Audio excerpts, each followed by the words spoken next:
उतोत इषवे नमः नमस्ते अस्तु धन्वने बाहुभ्यामुत ते नमः यातयिषु शिवतमा शिवं बभूव ते धनुः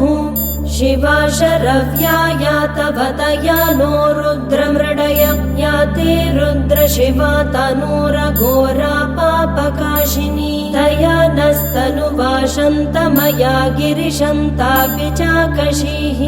यामिषुं गिरिशन्तहस्ते बिभर्ष्यस्तवे शिवां गिरित्रतां कुरु माहि गुंसि पुरुषं जगत् शिवेन वचसा त्वा गिरिशा च वदामसि यथा न सर्वविज्जगदयक्ष्मगुं सुमना असत् अद्य वोचदधिवक्ता प्रथमो दैव्योऽभिषक् अहिगश्च सर्वा आजम्बयन् सर्वाश्च यातु धान्यः असौ यस्ताम्रो अरुण उद बभ्रुः सुमङ्गलः ये चेमागुं रुद्रा अभितो दिक्षु श्रुता सहस्रशो अवैशागुं हेण ईमहे असो यो अवसर्पति नीलग्रीवो विलोहितः उदैनं गोपा अदृशन्नदृशन्नुदहार्यः उदैनं विश्वा भूतानि सदृष्टो मृडयादिनः नमो अस्तु नीलग्रीवाय सहस्राक्षाय मीडुषे अतो ये अस्य सत्त्वानोऽहं तेभ्यो अकरन्नमः प्रमुञ्चदन्वदस्त्वमुभयोरार्त्रियोर्ज्याम् याश्च ते हस्त इषवः पराता भगवो वप अवतत्यतनुस्त्वगुं सहस्राक्षशतेषु ते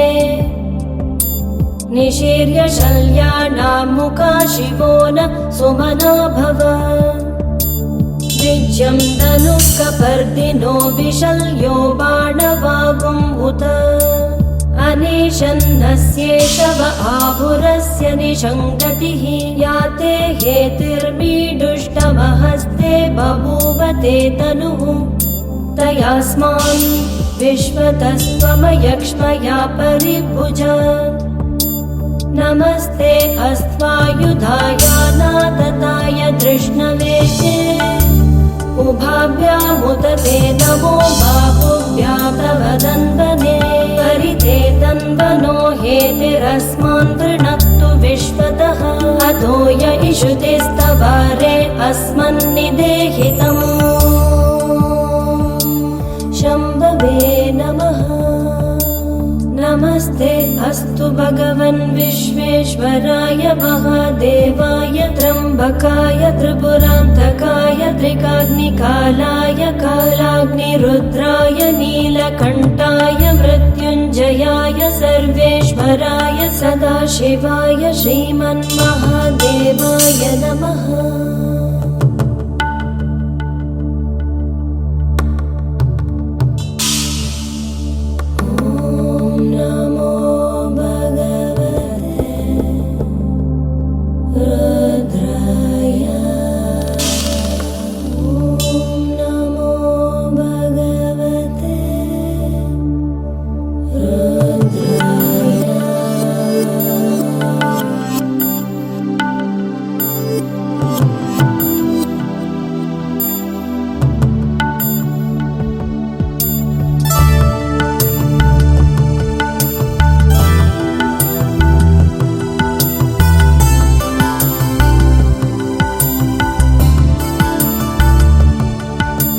नमो हिरण्यबाहवे सेनान्ये दिशां च पतये नमो नमो वृक्षेभ्यो हरिकेशेभ्यः पशूनां पतये नमो नमः सस्मिञ्जराय द्विषीमते पथीनां पतये नमो नमो बभ्रुषाय दिव्यादिनेनानां पतये नमो नमो हरिकेशायोपि पवीतिने पुष्टानां पतये नमो नमो भवस्य हेत्यै जगतां पतये नमो नमो रुद्राय तथा विने क्षेत्राणां पतये नमो नमः दूताय हन्त्याय वनानां पतये नमो नमो रोहिताय सपतये वृक्षाणां पतये नमो नमो मन्त्रिणे वाणिजाय कक्षाणां पतये नमो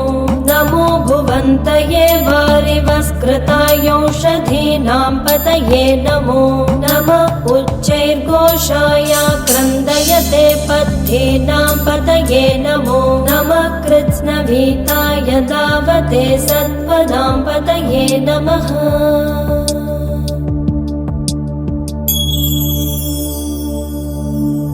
नमः सहमानाय निर्व्याधिन अव्याधिनीनां पतये नमो नमः कुकुभाय निषङ्गिणे स्तेनानां पतये नमो नमो निषङ्गिण इषुधिमते तस्कराणां पतये नमो नमो वञ्चते परिवञ्चते स्थायूनां पतये नमो नमो निचेरवे परिचरायारण्यानां पतये नमो नमः सखाभिभ्यो जिगागुंसद्भ्यो मुष्णतां पतये नमो नमो वसिमद्भ्यो नक्तं चरद्भ्यः प्रकृन्तानां पतये नमो नमः उष्णीषिणे गिरिचराय कुलुञ्चानां पतये नमो नमः इषुमद्भ्यो धन्वादिभ्यश्च वो नमो नमः आतन्वानेभ्यः प्रतिददानेभ्यश्च वो नमो नमः आयच्छद्भ्यो विसृजद्भ्यश्च वो नमो नमो अस्यभ्यो विद्यद्भ्यश्च वो नमो नमः आसीनेभ्यः शयनेभ्यश्च वो नमो नमः स्वपद्भ्यो जाग्रद्भ्यश्च वो नमो नमस्तिष्ठद्भ्यो धावद्भ्यश्च वो नमो नमः सभाभ्यः सभापतिभ्यश्च वो नमो नमो अश्वेभ्यो अश्वपतिभ्यश्च वो नमः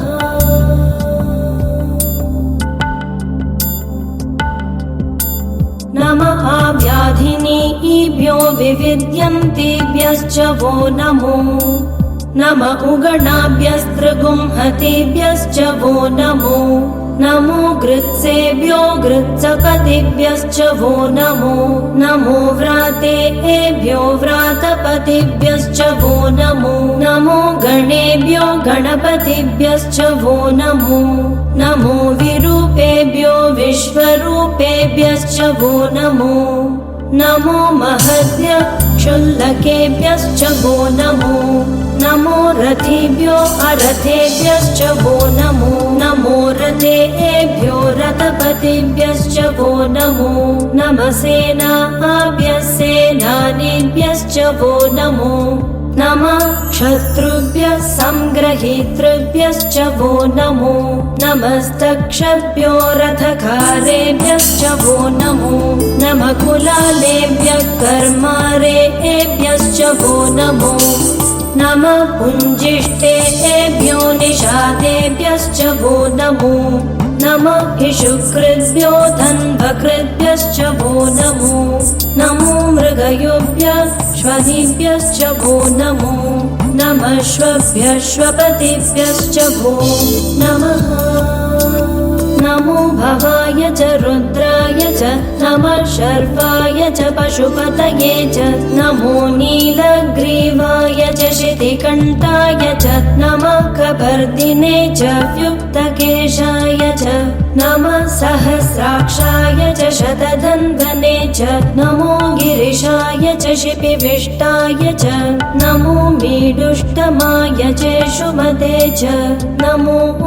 ह्रस्वाय च वामनाय च नमो बृहते च वर्षीयसे च नमो वृद्धाय च संवृद्धने च नमो अग्र्याय च प्रथमाय च नमः आशवे च चिराय च नमः शीघ्रियाय च शीभ्याय च नमः ऊर्म्याय च वस्वन्याय च नमः श्रोतस्याय च रीप्याय च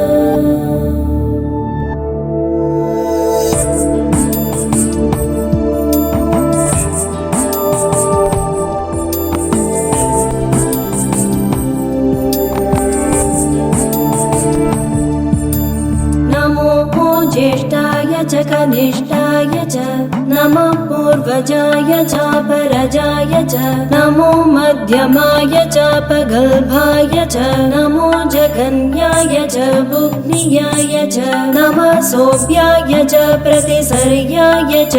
नमो याम्याय च क्षेम्याय च नमः उर्वर्याय च खल्याय च नमः श्लोक्याय चावसान्याय च नमो वन्याय च कक्ष्याय च नमः श्रवाय च प्रतिश्रवाय च नमः आशुषेणाय चाशुरथाय च नमः शूराय चावभिन्दते च नमो वर्मिणे च वरूथिने च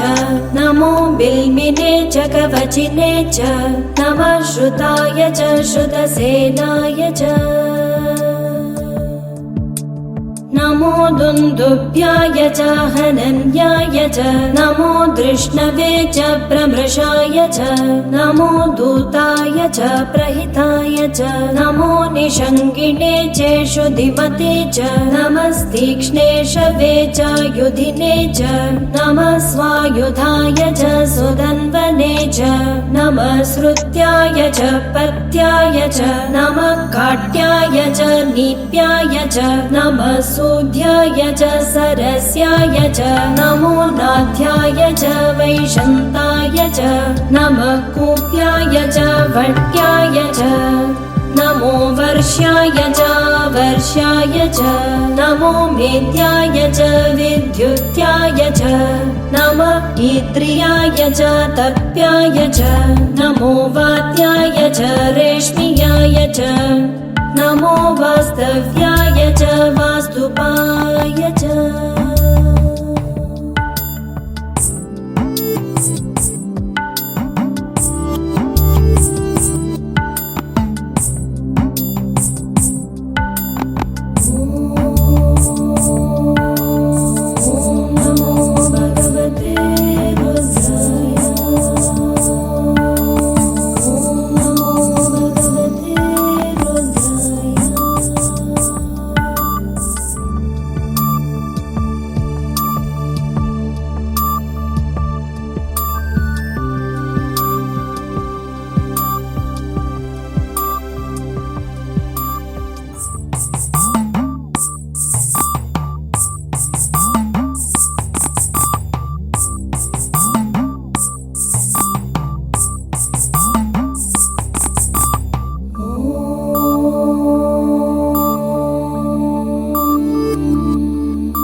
सोमाय च रुद्राय च नमस्ताम्राय च रुणाय च नमः शङ्गाय च पशुपतये च नमः उग्राय च भीमाय च नमो अग्रे वधाय च दूरे वधाय च नमो हन्त्रे च हनीयसे च नमो वृक्षेभ्यो हरिकेशेभ्यो नमस्ताराय नमः शम्भवे च मयो भवे च नमः शङ्कराय च मयस्कराय च नमः शिवाय च शिवतराय च नमस्तीर्थ्याय च कूल्याय च नमः पार्याय च भार्याय च नमः प्रतरणाय चोत्तरणाय च नमः आधार्याय च लाध्याय च नमः षष्ठ्याय च पेन्याय च नमः सिकत्याय च प्रवाह्याय च नमः हिरण्याय च प्रपत्याय च नमः किगुंशिलाय च क्षयनाय च नमः कपर्दिने च पुलस्तये च नमो गोष्ठ्याय च गृह्याय च नमस्तल्प्याय च गेह्याय च नमः काट्याय च गह्वरेष्ठाय च नमो हृदयाय च निवेष्ट्याय च नमः पागुंसव्याय च रजस्याय च नमः शुष्क्याय च हरित्याय च नमो लोप्याय चोलप्याय च नमः पूर्व्याय च सूर्याय च नमः पर्ण्याय च पर्णसध्याय च नमो अपगुरमाणाय च भिघ्नते च नमः आक्किदते च प्रक्किदते च नमो वक्किरिकेभ्यो देवानागुं हृदयेभ्यो नमो विक्षीणकेभ्यो नमो विजिन्वत्केभ्यो नमः आणिर्हतेभ्यो नमः आमीवत्केभ्यः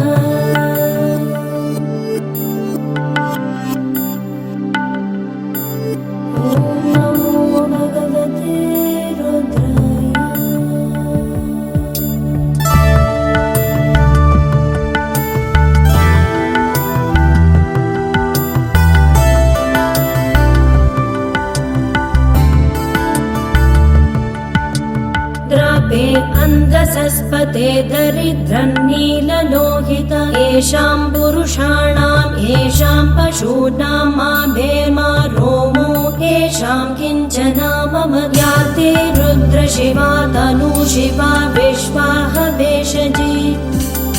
शिवा रुद्रस्य भेषजी तया नो मृडजीवसे इमागुं रुद्राय तवसे कपर्दिने एष यद्वीराय प्रवरामहे मतिम् यथा नश्यमसद्विपदे चतुष्पदे विश्वं पुष्टं ग्रामे अस्मिन्ननातुरम् मृडालो रुद्रो तनो मयस्कृति क्षयस्तीराय नमसा विधेमते यच्चं च योश्च मनुराय चे पिता तदश्यावतव रुद्रप्रणीतो मानो महान्तमुदमानो अर्भकं मान कुक्षं तमुदमान कुक्षितं मानो गतिः पितरं मोदमातरं प्रियामानस्तनुवो रुद्ररीरिषः मानस्तोके तनये मान आयुषी मानो गोषु मानो अश्वेषुरीरिषः वीरान् मानो रुद्रबाभितो वदीर्हविष्मन्तो नमसा विधेमते आराते गोग्न उत पूरुषग्ने क्षयद्वीराय सुन्दमस्मेते अस्तु रक्षा च नो अधिच्च देव ब्रूह्यता च न शर्म यच्चद्विवर्हाः स्तुहि श्रुतं गर्तसदं युवानं मृगन्न भीममुपहत्नुमुग्रम् मृडाजरित्रे रुद्रस्तवानो अन्यन्ते अस्मिन्निव बन्तु सेनाः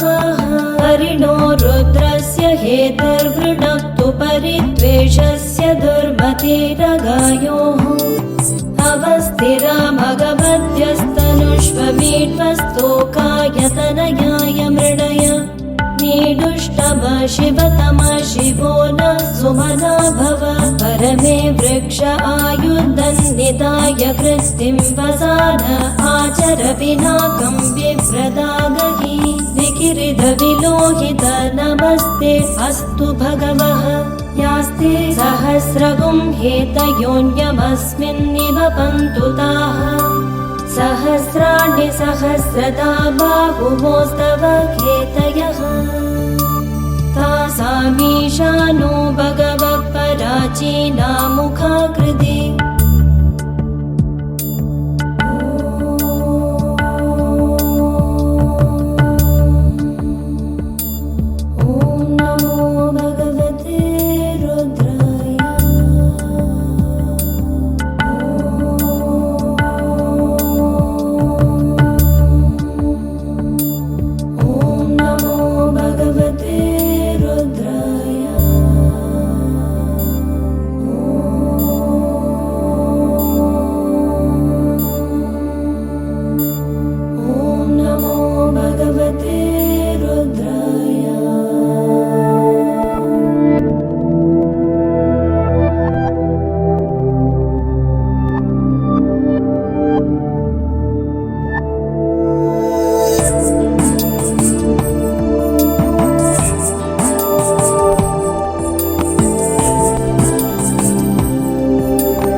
तेषागुं सहस्रयोजने वदन्वानि तन्मसि